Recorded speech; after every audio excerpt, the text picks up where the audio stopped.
Hello guys, this is Rohit Nayak from Rohit123 YouTube channel and I am back with a video related on ISRO. And इसी video में इसरो को क्यों and कैसे formation किया गया I am gonna discuss about that. Okay, then let's begin.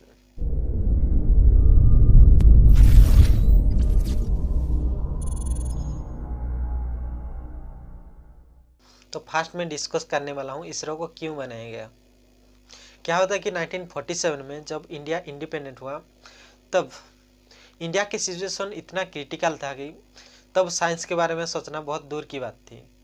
Situation ऐसा था कि इंडियन गवर्नमेंट ने साइंस को छोड़ के गरीबी को हटाने के लिए लगे हुए थे. बट दो ऐसे इवेंट हुआ था जो इंडिया को सोचने के लिए मजबूर कर दिया कि हमें भी साइंस के फील्ड में बढ़ना चाहिए. एक था 1962 में हुआ इंडो चाइना वार एंड दूसरा 1965 में जब पाकिस्तान में ये बात चलने लगी कि इंडिया से हम कश्मीर को इजीली छीन लेंगे. तो इसी बात को इंडियन गवर्नमेंट को कन्विंस करने के लिए दो ऐसे महारथी थे जो कि है होमी भाभा एंड विक्रम साराभाई. तो ये दोनों बोले कि हम बिल्कुल भी सेफ नहीं है, हमें भी एक न्यूक्लियर पावर बनना पड़ेगा. तो इसके रेस्पॉन्स में बहुत लोगों ने बोला कि ये न्यूक्लियर पावर को छोड़ो, हमें अभी इंडियन डेवलपमेंट में ध्यान देना चाहिए.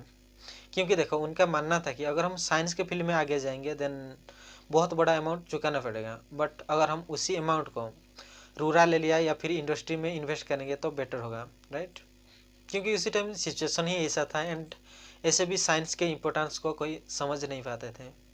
तो गवर्नमेंट को कन्विंस करने के लिए विक्रम साराभाई ने बोला कि अगर हम स्पेस रिसर्च करते हैं तो सबसे ज़्यादा फायदा होगा किसानों को, क्योंकि इंडियन रिसर्च प्रोग्राम के ऑब्जेक्टिव कुछ अलग ही था. फर्स्ट ऑब्जेक्टिव है रिमोट सेंसिंग, यानी कि अर्थ को पूरी तरह स्कैन करना, एक एक जगह की इंफॉर्मेशन को फाइंड करना. एंड दूसरा था मेट्रोलॉजी.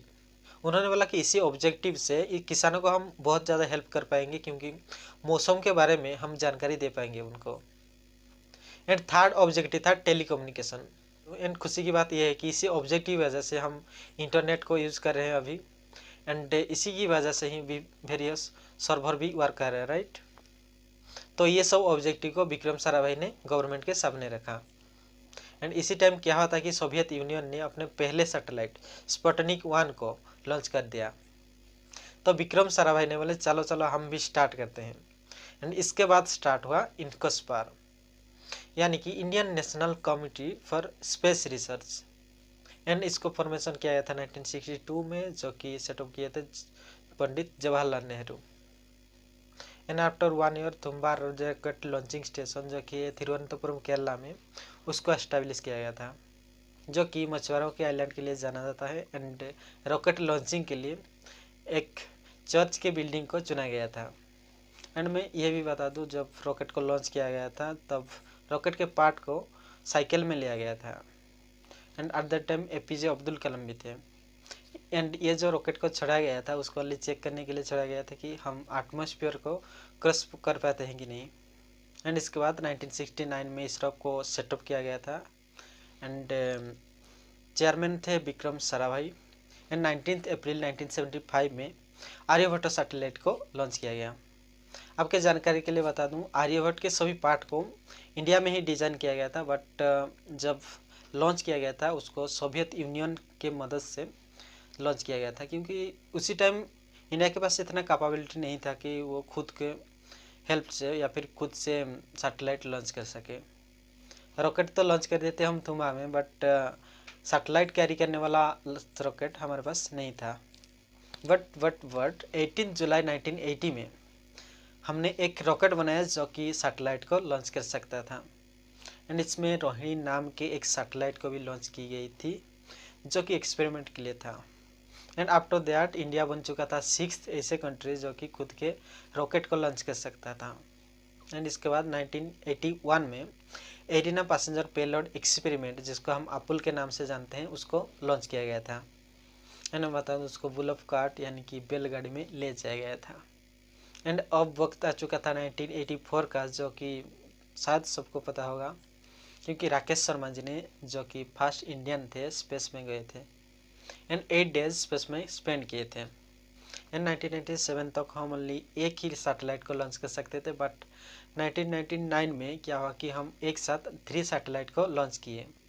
एंड वक्त आ चुका था 2001 का, जिस साल GSLV को बनाया गया। एंड मैं बता दूं, अभी जो भी बड़े बड़े सैटेलाइट या फिर रॉकेट को लॉन्च कर रहे हैं वो GSLV की मदद से हो पा रहा है। जैसे कि चंद्रयान या फिर मंगलयान हम GSLV की मदद से लॉन्च किए। एंड इसके बाद 2008 में हम लॉन्च किए चंद्रयान 1 को, जो कि मून में वाटर होने का एविडेंस हमें प्रोवाइड किया। एंड 2013 में हम स्टार्ट किए मंगलयान मिशन, जो कि 2014 यानी कि अगले वर्ष हम उसको लॉन्च किए। एंड इसके बाद वक्त आ चुका था 15 फरवरी 2017। इसी दिन इसरो ने 104 सैटेलाइट को लॉन्च करके हिस्ट्री क्रिएट किया था। मैं बता दूं, पहले 37 सैटेलाइट लॉन्च करने का रिकॉर्ड रूसिया के नाम पर था। एंड इसके बाद तो आपको पता है चंद्रयान 2 के बारे में, जो कि GSLV Mk3 के हेल्प से लॉन्च किया गया था। एंड इसी तरह आने वाला है Chandrayaan 3, then Gaganyaan, then Mangalyaan 2। And इसी वीडियो में बस इतना ही। Thank you guys for watching this video.